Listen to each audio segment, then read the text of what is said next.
Breaking news.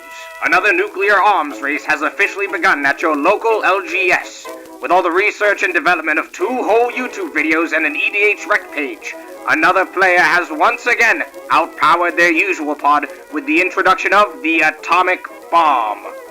The other leaders are actively bargaining with one another over whether or not to mobilize their own nuclear arsenals. However will this international crisis be solved?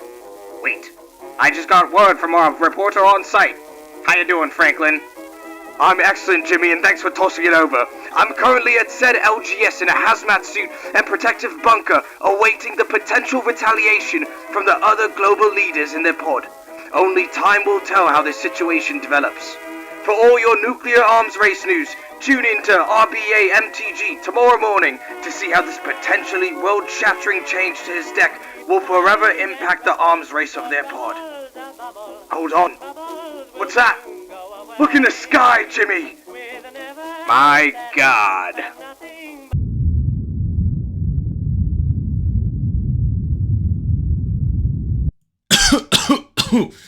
Oh, gosh. Sorry, I'm a bit unsure of what happened there. I think I opened too many Fallout collector packs. Wait, could it be another video from Really Bad at Magic the Gathering? Well, if the poorly done transatlantic accent and British accent didn't tip you off, oh yeah, I'm back with another banger. As the wonderful players of Magic the Gathering, I'm sure we've all run into a slightly less historicized version of the introductory bit. Have you ever sat down with your usual playgroup and someone decides to take a wet fart all over your tried and true sure-to-win deck? How'd that make you feel? Probably not the best. So what'd you do? You got stronger cards? And then what'd your friend do? They also got stronger cards. So what does your third buddy do? Welcome to the never-ending cycle of the Commander Nuclear Arms Race, in part funded by Wizards of the Coast. The nuclear arms race, and not the one that you learned about in history class, where entire countries stockpiled enough weapons to make Earth cosplay the Phyrexian plane. No, this is the Magic the Gathering version. The one where someone ruins your night at Friday Night Magic with a single card, and then suddenly everyone's mental health and wallet are under attack. But what even is the Commander Arms Race? Let me paint a verbal Monet for you. Week 1. You and your friends are hanging out, having a hoot and a holler. You're actually having fun. You're slinging dinosaurs, sea monsters, and maybe even a silly goblin deck. What's not to love? This is fair magic. Week 2. Kevin shows up with a foiled mana crypt and the One Ring. Suddenly, he's generating 5 mana by turn 2 and drawing 10 cards per turn. All while you're still trying to hit your 4th land drop. Like a peasant. How sad. Week 3. Melissa's Izzet deck is officially outpowered. She decides to physically eat her copy of Niv Mizzet and replaces him with Vivi Ornithur. Y'all are cooked, she says, beaming at her deflecting swat, force of will, and Rhystic Study in hand. Week 4. You walk in with your favorite deck on planet Earth. And then you get turbo ad nauseaed into Thassa's Oracle. You're getting Mindslaver and Academy Ruins looped, Bloodthirsty conquered and Sanguine bondaged, and just all in all, you're having the worst time in your Magic career. What happened here? But that 4-week process, that's the Commander Arms Race. Each upgrade leads to another counter upgrade until your pod's casual games look more like CEDH boot camp with the soundtrack of nervous laughter and credit card debt piling up. But why does this even happen? Well, I think it's now time to talk about a game theory. I'm gonna be leaning on my collegiate economics knowledge and act like I got anything higher than an F in that class to explain to you the prisoner's dilemma. At its core, multiplayer Commander is a prisoner's dilemma. The prisoner's dilemma, created by Flood and Drescher, those handsome old guys, funnily enough, also created during the Cold War, haha, thematic win, posited that individuals would receive the greatest payoffs if they betray the group rather than cooperate. In economics, the prisoner's dilemma is used as a metaphor for situations where actors place their own interests above those of the group. But enough of the drab and boring theoretical breakdown of this concept. How on earth does this apply to Magic the Gathering? If no one upgrades their decks, the game stays balanced, has fun swings, big moments, and everyone's happy. If one person upgrades, they start consistently winning, and the rest of you start consistently coping. I thought my Arabella deck was gonna work, but now I just get pump stomped by this guy. And after that, the logical next step is that everyone upgrades. And once everyone does that, congratulations, you have officially created mutually assured destruction in Commander. Because while it may appear rational to upgrade your deck just because you don't want to get left behind, you're actually just following the prisoner's dilemma to a T. By placing your deck's interests, that being just playing the game at the same speed and power as your commander compadres, above the quote-unquote good interests of the group, being a fair and fun game of Magic, it'll eventually lead to a net negative for your group gameplay experience, where you're going to be playing turn 1 mana crypts into Rhystic Study, and that's just going to be considered part of your pod's meta. But that's precisely why this nuclear arms race never ends. It's not just about winning, it's about not losing. But how does this impact you as a player as well as your pod's dynamic as a whole? I think the first thing it impacts is your deck's identity. That silly squirrel tribal deck that you loved, suddenly it can't survive long enough to even play Chatterfang before being comboed off by Time Civ and the Tivit player. The more the arms race escalates, the more your favorite decks get forced into retirement. The second thing that it definitely impacts is budget creep. Look, Magic already makes your wallet cry, but this arms race is the difference between a $60 Goyf precon and the $600 casual Saskia deck. Nothing says friendship like financial attrition and a debt measuring contest. I think the third thing that it impacts is just your playgroup's friendship dynamic. It creates social tension. Let's be honest, nobody likes being tricked into playing a mismatched game. If 3 people bring mid-powered precons that are slightly upgraded and one person shows up with a turbo Adnos deck, that's not a game, and it's instead a hostage negotiation. Does it honestly make you feel good when you steamroll your buddies at the table? Sure, maybe once or twice, but once your pals in your pod start complaining about win rates and take 10-minute long smoke breaks in between games, I think you've flown too close to the sun. The fourth thing is it creates shorter and less memorable games. Look, a turn 4 win isn't inherently bad, but if every game ends that way, then the goofy and wild commander stories that you love so dearly vanish. You don't remember the time someone did an infinite loop on turn 3, you remember the time that someone won by swinging 10 defenders at you with Arcades on the battlefield. Or the time when you got into an interaction war with the blue player. At the end of the day, we're here to play Magic to have fun and hang out with other people who have the same love for the game that we do. So what's the solution?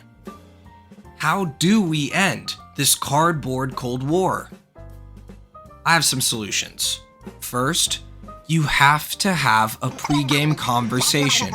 Look, when you're sitting down for a game that could take 1 to 3 hours, it's not just a game at that point. That pre-game conversation is a social contract. Saying, oh yeah, my Alinda deck is a bracket 2, doesn't really help anyone. I think you should be talking specifics. Yeah, this deck is actually gonna win by bleeding you dry. I don't have infinite combos, but I do have cards like Charismatic Conqueror and the Ozlith, and many redundancies in the deck that will make it pretty sticky to get rid of. That level of honesty stops people from being ambushed, and I promise that if you actually yap more in games, more often than not, people will appreciate it, even if you are playing powerful cards. I think the second thing to stop this Commander Cold War is to bring options. If you bring a deck at bracket 2, and then a deck at bracket 3, and then a deck that's I accidentally reinvented CEDH, then you can actually kind of ebb and flow and match the vibe of the table. Think of it like bringing both a water balloon and a nuke to your LGS. You don't always need the nuke. However, having it on hand may not always be the worst thing in the world, especially when it's 11:45, your triplets are begging for you to come home with Omega Packs, and you feel like manipulating your pod to win. The third thing that I think can help is to create house rules. I think things like no fast mana, or no infinite turns, or tutors can only find lands, these can keep your pod from spiraling into turbo combo territory, but to be honest, I'm not the biggest fan of these. I think they can cause your pod's meta to become kind of weird and focused on things that won't really work if you want to sit down with other pods at an LGS, but I do recognize that it's not about restricting power, it's about restricting escalation. But that's why we have these conversations before we play the game, similar to the diplomatic talks I was bringing up in the first point. The last thing, and this may be a tough pill to swallow for many people, including myself, is that you may have to accept that not every game is for you to win. Lose in a game that I'm playing? Look, if the pod wants to go nuclear and you don't have a deck that can keep up, maybe you sit one out. Or you embrace the chaos and you bring that pet deck anyway. Nothing humbles a demonic consultation in Thassa's Oracle player like losing to a bunch of 1/1 soldiers. But I'm here presenting solutions to this Commander nuclear arms race. But is it wholly our fault? I don't think so. I think there is a potentially much larger threat working behind the scenes to supply us our weapons of mass destruction. Let's not pretend that the arms race came out of nowhere. Wizards of the Coast is basically selling the nukes to both sides and profiting off of them much more than we are on the ground. But really, Magic the Gathering, what are the nukes that they're selling us? Fast mana. The introduction of fast mana and their unwillingness to reprint these bangers of cards, except for Chrome Mox and Aether Drift, which was objectively poo-poo, sorry, is inherently an infinite money glitch for the company. Even though Wizards of the Coast doesn't see the direct money made from your local game store that sells singles, they do benefit from people seeing these cards in action. And because they don't reprint them often, once they actually do release them, us brainless consumers start buying boxes in order to try to pull the sick card. Talk about inciting gambling. The next nuke, the free spell cycle. Fierce Guardianship, Deadly Rollick, Heroic Intervention, all of those free spells will absolutely increase the power level of a pod and force a level of interaction upgrades that would not have been seen if those cards weren't existing. Steven here. Ah, but this is how Wizards gets you. Free interaction is honestly pretty darn good. So why wouldn't I put all of these in my decks? Boom. 10 Commander Masters collector boxes in your shopping cart. Your Credit Karma account notifications are going through the roof, and not because they noticed an increase in your credit score. The last nuke, and probably the worst one of all, the taxation nuke. Ristic Study, Smothering Tithe, I don't know how to pronounce it. I don't know. I was an English major in college, but like, I don't know if you have to say that with a British one or the American pronunciation. I don't know. You're not that guy. Anyway, Mystic Remora, Smothering Tithe, all of these taxation effects are horrible. Taxation is theft. Remember that, kids. So there you have it. Every year, the Wizards of the Coast drop another nuclear warhead on the format, and we, as players, keep rushing to arm ourselves. When thinking about cards like the One Ring and Universes Beyond sets releasing insanely power-crept commanders and creatures, Wizards is fully arming us with more and more powerful weapons. Wouldn't we be silly to not put them in our decks? And that's the kicker. The evil corporate executives at Hasbro aren't just watching the arms race, but they're profiting off of it like military contractors. But it's not all doom and gloom. Remember, guys, Commander was a format created by the players for the players. It's supposed to be the for fun format. The one where you play your bad tribal deck. The one where you play your crappy 8-mana sorceries. The one where you play the group hug deck. Except it's Mrs. Bumbleflower, and all of a sudden, I'm getting hit with 27 commander damage. But the more we escalate, the more it shifts from social to survival, and suddenly every deck has to be optimized, every game ends by turn 5, and all those goofy fun cards that you loved start gathering dust in your binder and never see the light of day.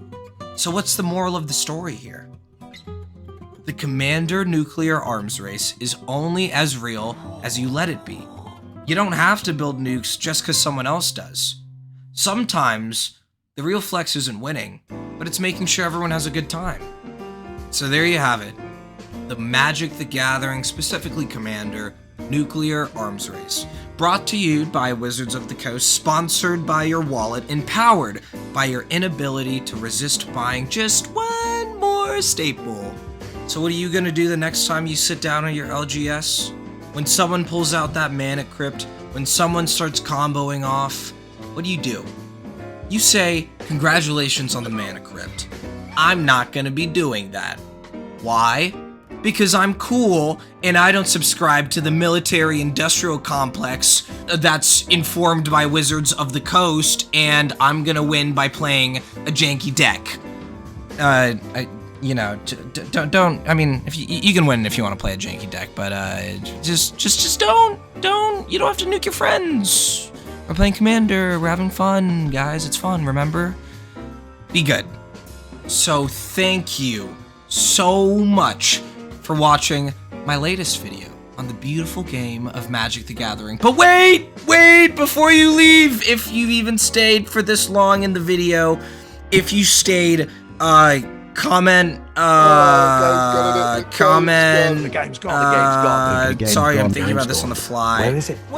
Just say if you stayed this long. Anyway, before you leave, I want to say two things.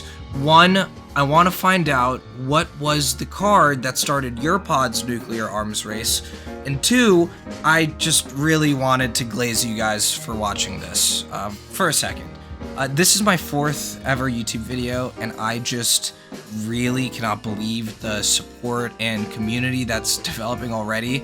I am forever grateful and indebted to you folks who decided to stick with this channel in its infancy. I truly appreciate all of the comments and the discussion that you folks have in the comments, and I want you guys to know that I start twerking a little every time I see a new subscriber and a thumbs up on a video. It's like actually... I can't put into words how I feel seeing my 2nd ever video go up to 7,000 views within a few days, and then see an explosive growth in my subscribers. Thank you. I want to kiss every single one of you. Anyway, that's platonic, by the way. Thank you so much, guys. This has been really bad at Magic the Gathering, and I'll see you guys next week.